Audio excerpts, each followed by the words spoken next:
날마다 쓰는 나의 신앙일기 TV 데일리 큐티 나무향기입니다.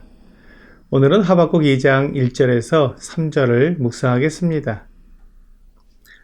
내가 내 파수하는 곳에 서며 성루에 서리라. 그가 내게 무엇이라 말씀하실는지 기다리고 바라보며 나의 질문에 대하여 어떻게 대답하실는지 보리라 하였더니 여호와께서 내게 대답하여 이르시되 너는 이 묵시를 기록하여 판에 명백히 새기되 달려가면서도 읽을 수 있게 하라. 이 묵시는 정한 때가 있나니 그 종말이 속히 이르겠고 결코 거짓되지 아니하리라. 비록 더딜지라도 기다리라. 지체되지 않고 반드시 응하리라. 하박국 선지자는 하나님께서 말씀하신 것을 도저히 이해할 수 없었습니다. 그래서 그는 하나님께 어떻게 유다보다 더 악한 바벨론을 사용하셔서 유다를 징벌할 수 있는지 너무 이해할 수 없다고 말씀드렸습니다. 그의 답답함을 하나님께 토로한 것입니다.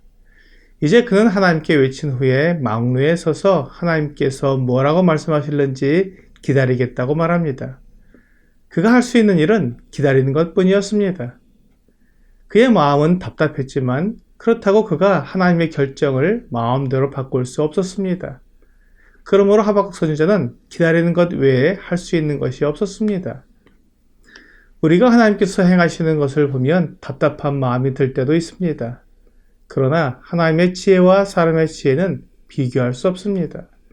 사람이 아무리 지혜로워도 하나님과 비교할 수 없습니다.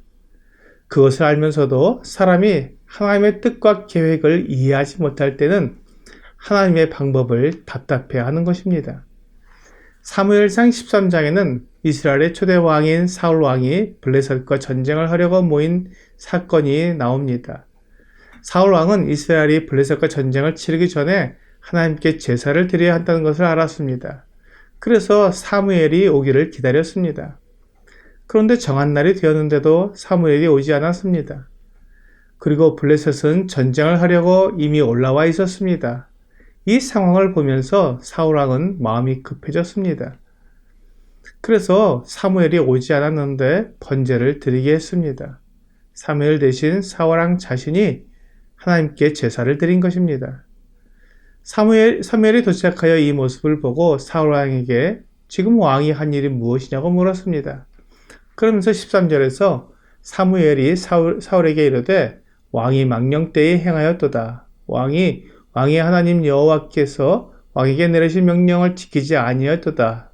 그리하였더라면 여호와께서 이스라엘 위에 왕의 나라를 영원히 세우셨을 것이거늘 이라고 말했습니다. 사울은 하나님의 방법을 기다리는 것보다 자신의 방법으로 빨리 제사를 드림으로 백성들의 마음을 붙잡아 전쟁을 치를 수 있을 것 같았습니다. 하지만 사무엘은 사울왕에게 왕이 망령때에 행하였도다 라고 말하고 있습니다.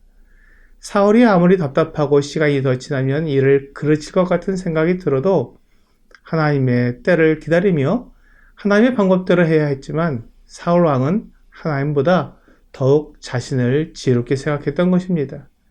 이 일로 인해 사울왕은 하나님께 버림을 받게 되었고 다윗을 왕으로 세우게 된 것입니다. 하나님의 일은 하나님의 방법대로 해야 합니다. 하나님의 일을 하면서 내 방법, 내 지혜로 하려고 하면 언제나 일을 그르치게 됩니다. 그러므로 하나님의 뜻과 계획을 알지 못하면 우선은 잠잠히 기다려야 합니다. 하나님께서 그 뜻을 나타내시고 알려주실 때까지 기다려야 합니다. 그렇게 하면 하나님의 방법대로 모든 일이 이루어지게 됩니다. 그때 하나님께서 하박국에게 말씀하셨습니다. 하나님께서 장차 될 일을 하박국에게 묵시로 알려주실 것인데 하박국은 그 묵시를 판에 기록하여 분명하게 전달할 수 있게 하라는 것이었습니다. 하나님은 계획이 없이 행하시는 분이 아닙니다. 모든 것을 계획하시고 그 계획대로 정확히 행하시는 분이십니다. 하나님께서 유다에 대해 그리고 바벨론에 대해 어떻게 하실지 분명한 계획을 가지고 계시기 때문에 그 계획을 하박국에게 보여주실 것입니다.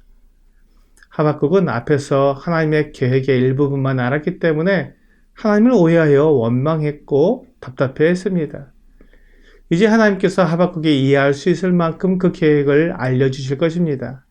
그러므로 하박국은 그것을 정확히 판에 새겨 넣고 읽으면서 백성들에게 정확히 전달해 줄 수 있어야 했습니다. 하나님께서 하박국에게 말씀하시는 이 묵시는 정해진 때가 있다고 말씀하십니다.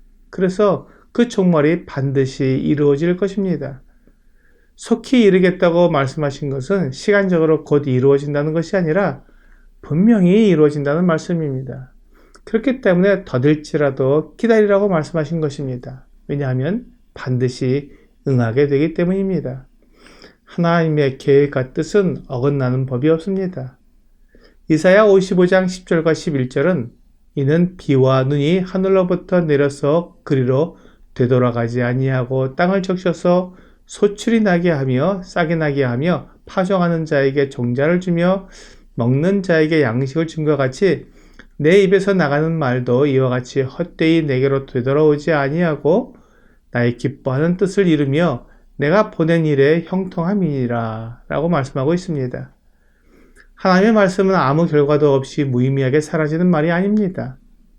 하나님께서 말씀하신 대로 반드시 이루어지며 하나님의 계획대로 모든 일이 진행될 것입니다. 그러므로 하박국은 하나님을 오해하거나 불평할 필요가 없습니다. 그가 하나님의 계획을 알게 되면 하나님의 마음을 알게 될 것이고 그러면 오히려 하나님을 찬양하게 될 것입니다. 예레미야 29장 11절은 여호와의 말씀이니라.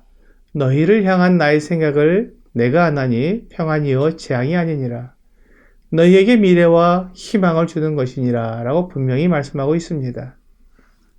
하나님께서 택하신 민족인 유다를 멸망시키지 않으십니다.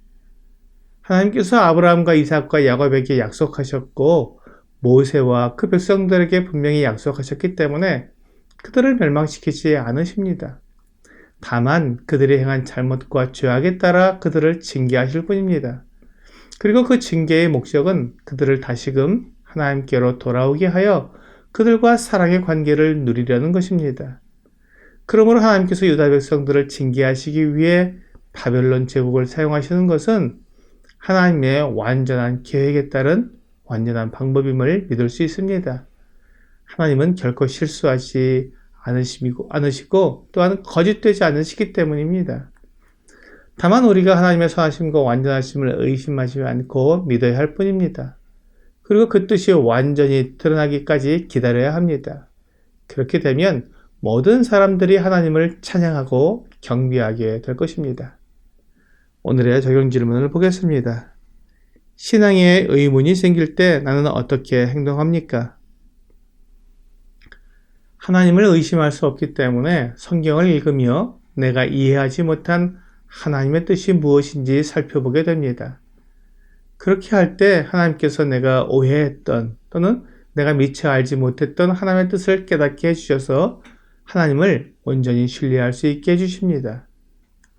오늘 내가 이해할 수 없는 일이 생길 때 하나님을 의심하기보다는 하나님의 말씀을 통해 하나님의 뜻을 깨달아가는 여러분과 제가 되기를 주 예수님의 이름으로 기도합니다.